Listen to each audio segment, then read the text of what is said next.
संतोष देशमुख हत्या प्रकरणात उज्ज्वल निकमांची नियुक्ती करण्यात आली आहे। विशेष सरकारी वकील म्हणून उज्ज्वल निकमांची नियुक्ती।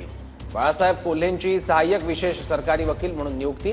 मस्साजोग ग्रामस्थांच्या 7 मागण्यांपैकी एक मागणी मान्य झाली आहे। जी भेट मला वाटतं पहिल्या किंवा दुसऱ्या आठवड्यात जानेवारीच्या महिन्यात झाली होती आणि तेव्हा मी आधी थोडी नेगेटिव्ह होते। मला असं वाटत होतं की उज्ज्वल निकम यांचे चिरंजीव जे आहेत त्यांनी धनंजय मुंडे यांचं बेल ॲप्लिकेशन फाईट केलं होतं, तर खरं न्यायाच्या भाषेत त्यांना ही केस घेता येत नाही, त्यांना रिक्यूज करावं लागतं।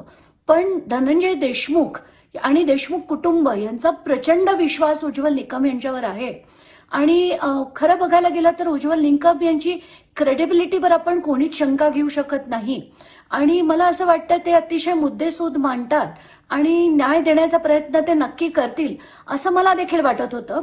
पण मला असं वाटतं माझ्या मागण्यापेक्षा धनंजय देशमुखांना काय हवं, त्या कुटुंबाला काय हवं हे जास्त महत्त्वाचं होतं आणि त्यांनी जे अन्नत्याग आंदोलन केलं होतं त्यातली प्रमुख मागणी हीच होती।